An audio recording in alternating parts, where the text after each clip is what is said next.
There, and we're back. Unless you're watching this video first. And then welcome. So, all of the questions that you need answered about Daddy's Home, hit me up. I can answer all of them. Was it worth it? No. Basically all I had. Review over. That was such. It feels like it's been hours, days since I've seen it. It was a 5 o'clock showing for Daddy's Home, and I knew I was going to be at that by myself, and I'd ask you if you wanted to see Point Break, and then I'd ask Ryan if he wanted to see Joy. I heard back from Ryan earlier. It turns out he's got to go like out of town or something like that, so that was when I texted you. I was like, I know this is last minute, but would you also be up for seeing Joy? I figured there was probably a chance, since Joy is like getting okay reviews and like better than like, look man, I know it's gonna be late, would you mind sticking around for Daddy's Home? Really? Well, that was my thing, because you texted me the other day about Point Break. I'm like, yeah, you know, I as far as I know, after the holiday, nothing planned. That should work. These videos are a who's who of who's still in town. Me and Brian. That's it. No one else. And that's actually what enabled this one to happen, because like you had messaged me about like, hey, could you also do Joy after that? I'm like, it's like, it's kind of late. I don't know. I was like tossing it back and forth in my head. And I was like, okay, well, while I'm doing that, like, Dave and Sarah are getting ready to head out of town, and they wanted me to take an eye on their pets. So I had to swing by their place to pick up a key. And I mentioned to them, like, it's like, yeah, you know, going to go see Point Break, and I don't know, Brad asked me to watch Joy. I still don't know the fucking off. Like, I still really don't know what the hell. It'll be the better movie than Point Break. And Dave's like, it's like, yeah, no, I think he might be at the theater now, like, he had to go watch Daddy's Home, so he's watching 3 tonight. I'm like, God. Fucking damn it. Like if he's sitting through that one alone, I'll feel like a shithead being like, it's like, I don't know, man, you're on your own for Joy too. Like, no, if that like, was honestly, you've had a shitty day already, but I wouldn't have gone. I gotta go to sleep at like 9:30, so I wouldn't have gone and seen Joy by myself. Part of the reason why I went to go see the other movie beforehand was just in case no one could go to Joy. That way I'd have 2 videos I could put up, Daddy's Home and Point Break. I would have planned on some of us seeing Joy at another time. I wouldn't have gone to it by myself. I just felt like as soon as he said that, like, yeah, Brad's gonna be watching like 3 movies already, and he's at the worst one alone. I'm like, I was not at the worst one alone. Point Break is worse than Daddy's Home. Point Break is so much worse. Daddy's Home kind of sucked, don't get me wrong, but like that was kind of, it was an annoying experience, because this is like the busiest fucking weekend for movie theaters, the families in town, it was fucking swamped there. Like there was a line out the door for the fucking concessions. Like, I stood in line for concessions for 20 minutes to get a soda, had to stand in line another 10 minutes just to go to the soda fountain to get my drink, because of course there's people in front of me who don't know how a soda fountain works. And so then I made my way to that's like my one gripe about AMC is like, it's like, oh yeah, we've put in like these Coke Freestyle machines. It's like, that's cool. Like I like the options it has, except for when you have like more than one person in front of you and no one knows how to fucking use the thing. Like, it's just, do you have a phone? It's like that. Have you ever used anything with a screen before? Have you ever used a soda fountain? It's not that fucking hard. Just it's right like, in front of I me. don't know. Like, there's like 10 kinds of Coke. I could go orange. I could go grape. Like, every regular fucking Coke. Yeah, they took the girl. Yeah, it took her forever to find regular Coke. So every theater there was packed, except there was a lady in front of me at concessions. I overheard her say something like, yeah, we're in Alvin and the Chipmunks, and we're like the only ones in there. So Good. That's where you can go if you want to take a nap, or you got like a Or you're fussy that creepy guy who was in the back when we saw it. got a fussy baby. You can step in there, Yeah, so it doesn't bother an actual movie. I go see fucking Daddy's Home, and I'm stuck in the front row for it. Fuck. So like the trailers are Packed going house. on. It's packed. It's yeah. I even heard somebody. I'm trying to think of who. Someone I know the other day was even saying like, it's like I'm thinking of going to go see that. It looks Daddy's decent. Home. Yeah. If you think it looks decent, you might like it. It's exactly like the trailer. And my thought was just like, I'm not gonna say anything. It's almost Christmas. I want to like. You don't want to ruin her Christmas. I don't want bad blood suddenly. Oh man, like so, like my neck is already hurting, and then the movie starts, and fuck, my neck already fucking hurts. Thank God this isn't one of the many Will Ferrell movies that he shows his ass in. Ugh, I already saw that once this year and fucking Get Hard. This movie was at least better than that. It's okay. I mean, the movie breaks a couple of big rules in the first 5 minutes. So Will Ferrell. You've seen the trailer. Will Ferrell's those long line of movies like Sisters, Step Brothers, whatever. Now they're Stepfathers. I don't know why they didn't just call it Stepfathers, because that'd be too on the nose. So yeah, that almost, because the title as it is Daddy's Home. It's weak and sort of creepy. Yeah. Like that's the title. Honestly, that's the title I would expect for a movie like The Stepfather. Hell, the subtitle for the second one was Make Room for Daddy. I think that's what it was. Also super creepy. Yeah. And so at the beginning of this, Will Ferrell's narrating it like, I always wanted to have kids of my own, but I can't. I'm a nice guy. I love my family. I even drive this sweet Ford Focus. It's so comfortable on the road, and it fits the whole family, and there wasn't even a joke there. And then it ends. Oh, don't worry, that bookends the movie, because at the end, Mark Wahlberg's like, and I got one that's even bigger than yours, and it's fits so much more people in it.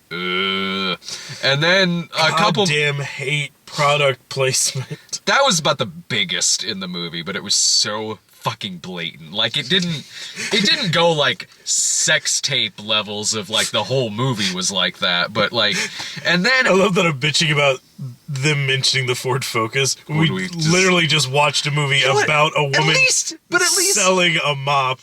At least that's what that movie's about. Like, yeah, to be fair, but it's like, wow, that entire movie was actually a plug for the Miracle Mop. Shit. I'm planning on buying several. I need several, one for each room of my house that I mop daily.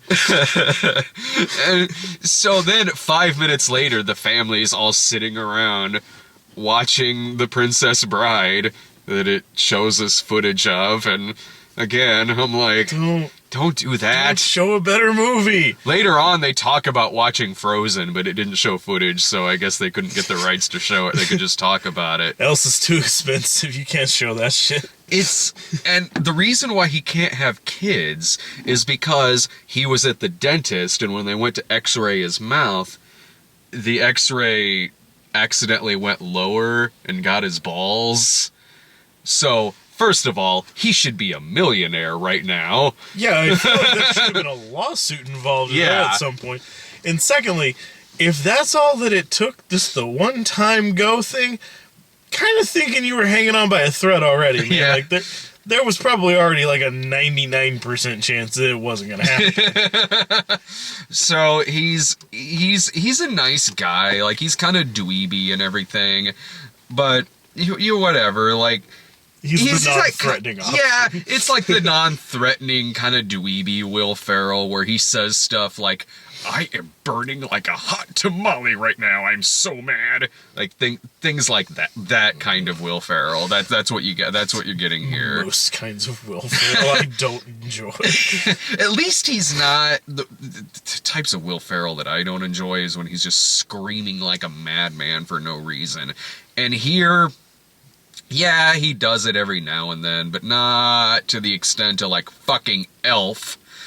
I like Anchorman Will Ferrell. I like that. That kind of false machismo, kind of like Robert Goulet, kind of. I like that Will Ferrell.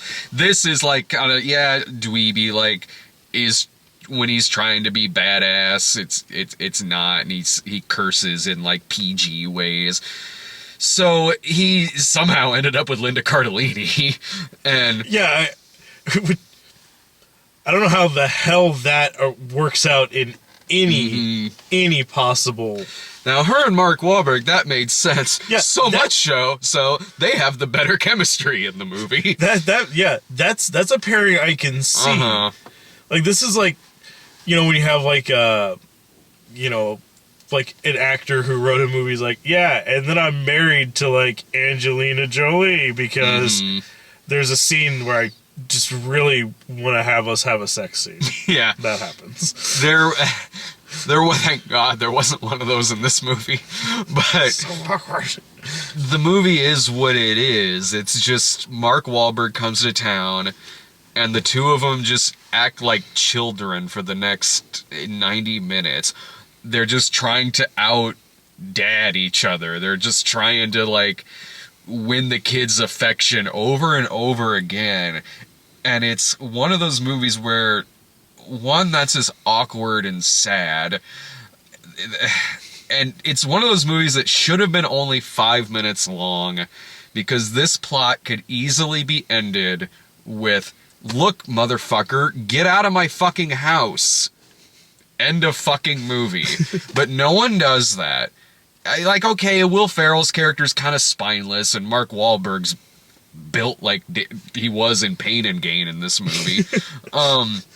But at the same time, there's so many scenes where even Linda Cardellini could have been like, you're making things really awkward here. Will you mind just fucking leaving? Like, all right, if you want to stick around and, like, take the kids to school and everything because you're their dad, fine. That doesn't mean you have to live here for, like, 2 weeks or whatever.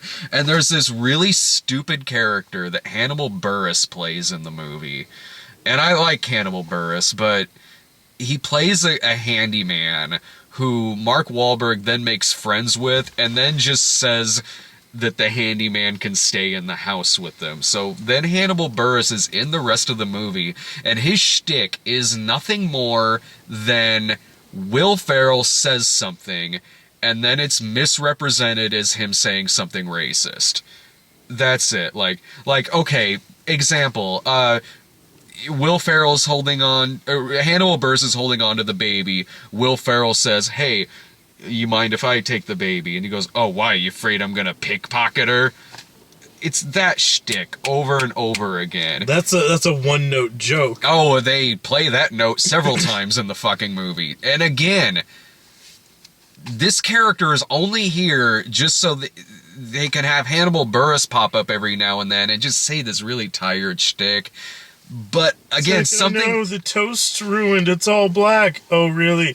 It's black. That ruins it. But it was perfectly good when it was still white bread. Yeah. Honestly, that I'm surprised they didn't say that in the movie. Hollywood. Right? I could churn out shit like that on a daily basis. But again, it's something that like could be solved in 5 minutes. Yeah, dude. You don't fucking live here. Go. Get the fuck out of my house. Oh, that's racist. Call me whatever you fucking want. I'll call the fucking cops. Get the fuck out of my house. It's shit made up like of that. Yeah, and apparently, still, Linda Cardellini apparently has no say in this from the sound of it. She's just like, he's his friend, I guess. I don't know. Yeah. Yeah. I'll just sit here. Just letting them embarrass themselves over and over again. And it's awkward, like, but there's a couple of points about it where I'll be like, this is not one of the worst movies I've seen all year. One, okay, it's not very good, but at least it's only 90 minutes. It was a quick sit, like, in and out. Like, it wasn't... I see so many shitty comedies that are 2 hours or sometimes 2 hours plus. Whether it's fucking... Ways to Die. Yeah, Million Ways to Die in the West. Fucking Sisters. And Yeah, a like comedy should never be more than 2 hours. But even at that, a comedy really shouldn't be more than like an hour 45. yeah, this was like 98 minutes or something like that. Like, fine, we're good. Yeah, 90 minutes is, in my opinion, like if it's an action movie, that makes it feel kind of tight. But if it's a comedy, that's all you need. Otherwise, you're stretching the premise. You can get away with it if it's a really epic comedy. Like my favorite comedy of all time is The Great Race, which is pushing 3 hours, but that's a pretty epic fucking film. Yeah, I mean it kind of it keeps going. There's stuff happening. Yeah, and this, good. This is 90 minutes. This should only be fucking 90 minutes long. All right, right on. Yeah, it does a couple of things that felt really Seth MacFarlane-y. There's one part where Hannibal Buress comes into Will Ferrell's office, and he says like, "Look, you gotta. I know you're on the outs with your wife right now, but you gotta head back and meet the daughter for the dance. She's really looking up to you." And he's like, "I can't face them." Hannibal Buress turns as if he's about to leave. His name in the movie is Grim. And then Will Ferrell stands up and just screams, "Grim, wait!" And it pans out. And he's like, "Why'd you yell? I'm still standing here." He's like, "I thought you left." "No, I was just closing the door. Just so you know, it just felt like we needed privacy." I'm like, okay, that's... all right, end it there. It keeps going, where Will Ferrell's like, "I thought it was going to be this big thing where I'd have to chase you down the hall and say, 'Wait,' and stop you from getting in the elevator. I should have done that." "Yeah, you should have. Maybe we can reenact it." "No, we can't do that, because that would be taken away from the spontaneity." Like, this joke, you just killed this joke, like 5 minutes ago. This fucking anti-humor, like, let's break it down and deconstruct it and talk about the joke that could have been. Like, oh my god, stop that shit. Just fucking hell. Like, you had an okay joke that I kind of laughed at, and then fucking ruined it and made it one of the longest, worst jokes in the movie. That's really the only time that it's kind of like that. There's one character in this that's great, and it was the only time I was genuinely laughing in the movie. Thomas Hayden Church is in this. He plays Will Ferrell's boss with like this fancy suit, sweet tan mustache. Looks not unlike like Geraldo Rivera. Like he should be like a fucking like TV executive or something. Will Ferrell works at like a radio company. So he comes in and every now and then is like, "Look, I know you're..." First of all, he is like, it's been a while since I've seen Thomas Hayden Church come to life like this. Like, he's like having a really good time in this movie. I think one of the last things I saw him in was like, fucking Heaven is for Real, where he just looked like he wanted to die. In this, like, he's having a great time. Like, he comes in, he's like, "I'm gonna tell you the story about my first wife. She was a stripper maid, and the second she flashed me those tits, we went down and we instantly tied the knot, and that was a solid 6 months." "I don't know why you're telling me this story. What's that have to do with anything?" "I didn't say it had anything to do with anything. It's just a fantastic story, Will Ferrell." And so there's a lot of scenes like that where they're sitting at a table. That I can deal with. Yeah, oh, that was great. Like, they're sitting, like, it's funny when you actually see the movie, because Thomas Hayden Church is really funny in this. Like, when he first sees Mark Wahlberg, he's like, "Holy shit! If that was my wife's ex-husband, I'd blow my brains out." And then, like, he's like, "Hey, what are you doing today?" "Oh, I gotta go to the airport to pick up my wife's ex-husband." "Jesus Christ, man! What the fuck kind of short straw did you draw on that?" And then they're in a meeting later on, and he's like, "I'm gonna tell you another story." "No, I don't need to hear another one of your stories." And he tells this really obvious story, like, the finale of it was that, like, his wife was cheating on him or something, and he's like, "And wouldn't you know, she was cheating on me." He's like, "I knew that. I predicted that 2 seconds into your story." And then it pans back out, and they're in the middle of a boardroom meeting. There's like 12 other people in there. They're fucking on a speakerphone to, like, China. It's all these movies with like these constrained little boardroom meetings. Yeah, at least that one though, that was part of the joke. In fucking Single Moms Club, that was bad editing. He was just like, whoops, we forgot that one. Yeah. So Put the establishing shot at the end to give you context after the fact. there was some there was some Mark Wahlberg lines that were funny because Mark Wahlberg does have really good comedic timing. He really does. And there's a couple parts I laughed at. Again, that's why I find it really hard to ever tell if like The Happening was supposed to be a comedy or not. I think to Mark Wahlberg it was supposed to be. To Shyamalan, I don't think so. Yeah, I think that was still out. Yeah. Like, okay, he gets him a dog at one point, and it's some old dog that this beast-looking thing that he just found at the pound, and he goes, "Look, family, I got you a dog." And then he's like, "I named it Tumor because he grows on you." So they're just calling the dog Tumor through the rest of the movie. I'm like, all right, I got a laugh out of that. I got a laugh out of Will Ferrell throwing a basketball at a kid's head in a wheelchair. I must be a terrible person because that one got me. Maybe because I didn't really expect it. But every now and then Mark Wahlberg will say something kind of funny because his delivery is good. Thomas Hayden, every scene with Thomas Hayden Church is very funny in this. So this is not a movie to pay and go see in the fucking theater in the front goddamn row. Or hell, even if it's an empty theater, don't go see this in the fucking theater. Yeah, I don't know what would feel worse, being the one person who was going there not because they wanted to, or being the only person there. I was the only. Oh, I know, right? Yeah, yeah. It's like everybody else is eating this shit up, and you're just sitting there like.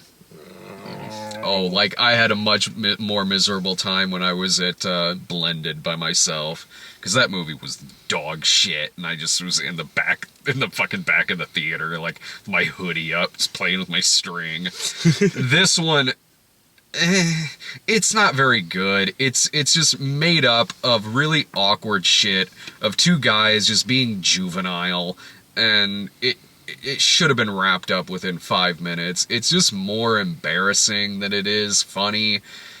Every now and then there is something that works, and I wasn't entirely annoyed by Will Ferrell in it. I was annoyed by the characters' actions, but not necessarily the characters themselves. So I could easily say, like, it's... I don't know, like, if it's on Netflix, okay, because I laughed a few times at it, more so than for me to say just, oh, fucking skip this shit. I've seen way worse comedies this year, but this movie's not very good. Like, at least this movie didn't overstay its welcome.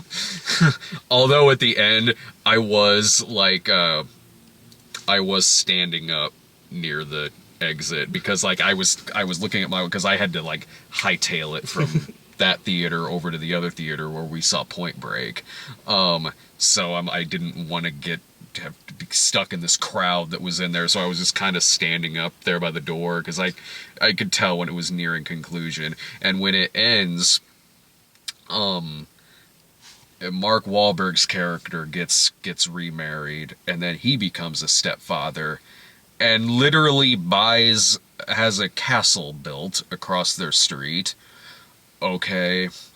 And then his stepkid's real dad pulls up on a motorcycle, and you see motorcycle helmet, big muscles, and I'm like, all right, who's this going to be? I had a prediction in my head that I thought was a pretty solid prediction, but I was wrong. Who would you think it would be?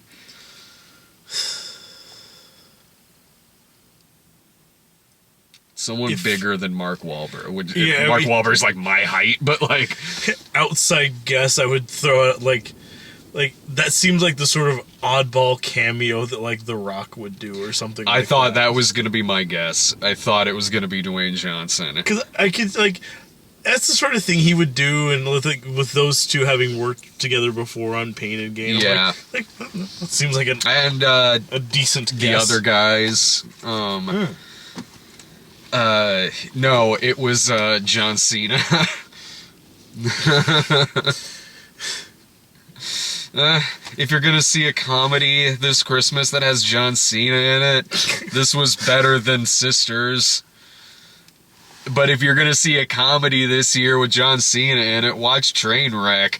This is a million times better than both of these fucking movies. Apparently, I have been missing the fact that John Cena is in apparently all these fucking movies this year. Yeah, he's got a pretty decent part, and he's really good in Trainwreck. He was fine in Sisters. This, he's just in it at the very end and has like one line. So maybe his next movie will be a deleted scene. Those roles seem to keep getting shorter.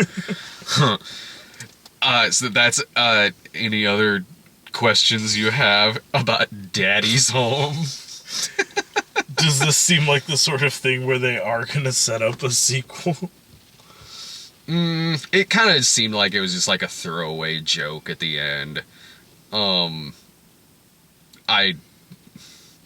me, it didn't seem like sequel baiting. It just seemed kind of like, oh, here's a throwaway joke at the end where now he's competing against a much larger person than him.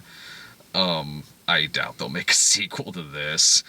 I could be fucking wrong. I don't know.